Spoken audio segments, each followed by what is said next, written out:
88వ ward Pendurthi నియోజకవర్గం సబ్బవరం మండలంలో కొన్ని నెలల క్రితం మా జనసేన కుటుంబ సభ్యుడైనటువంటి మోటూరు అప్పలరాజు గారిని కోల్పోవడం జరిగింది.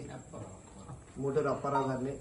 అందులో భాగంగా అధ్యక్షులు వారు జన సైనికుడికి కానీ జనసేన కుటుంబ సభ్యులకు ఎటువంటి జరిగితే కొంత ఆర్థిక భరోసా ఇచ్చే విధంగా మాకు ఇన్సూరెన్స్ చేయించడం, అందులో భాగంగా ఈ స్థానిక నాయకులైనటువంటి రాజుగారు కానీ, శ్రీను గారు, నరేష్, మన ప్రసాద్, వీరందరూ ఆధ్వర్యంలో ఇక్కడ చాలా మంది క్రియాశీలక సభ్యత్వాలు చేయించి వీరందరికి కూడా ఇన్సూరెన్స్ చేయించడం జరిగింది. అందులో భాగంగా పవన్ కళ్యాణ్ గారు దూరదృష్టితో వ్యక్తిని మనం తీసుకుని రాలేమో కానీ వారికి కొంత ఆర్థిక భరోసా కల్పించిన ఉద్దేశంతో నిన్న మా జాతీయ ప్రధాన కార్యదర్శి నాగబాబు గారి చేతుల మీదుగా వారి కుటుంబానికి 5 లక్షల చెక్లు ఇవ్వడం జరిగింది.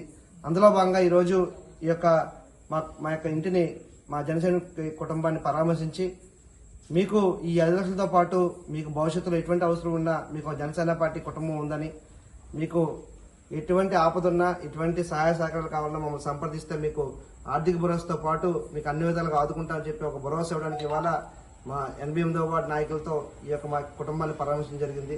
ప్రత్యేకంగా అధ్యక్షులు పవన్ కళ్యాణ్ గారికి ధన్యవాదాలు తెలియజేసుకోవాలి. ఎంతో దూరదృష్టితో ఈ యొక్క దేశంలోనే ఏ పార్టీ చేరేంతగా ఈరోజు జనసేన పార్టీ జనసేన పార్టీ నమ్ముకున్న ప్రతి ఒక్కరికి న్యాయం చేసే విధంగా ఆర్థిక భరోసా కల్పించే విధంగా ఈరోజు ఇన్సూరెన్స్ చేస్తున్నారంటే రేపొద్దున మనం ఈ యొక్క జనసేన పార్టీని అధికారంలో తీసుకొస్తే తప్పకుండా రాష్ట్రానికి కానీ రాష్ట్ర ప్రజలకు కానీ చాలా మంచి చేకూరుతుందనే ఉద్దేశంతో మీరందరూ కూడా ఇటువంటి నాయకుడిని ఇటువంటి పార్టీని మేమందరం ఫాలో అవుతున్నందుకు మేము గర్వపడుతున్నాం. తప్పకుండా ఆంధ్ర రాష్ట్ర ప్రజలందరూ కూడా పవన్ కళ్యాణ్ గారిని ఆశీర్వదించవలసిన మనస్ఫూర్తిగా కోరుకుంటూ ఈ యొక్క కుటుంబాన్ని తన యొక్క ఆత్మ ఎక్కడన్నా సాయం చేకూరాలని వారి కుటుంబానికి మనోధైర్యం కలగాలని జనసేన పార్టీ ద్వారా కోరుతున్నాం. జై జనసేన, జై హింద్.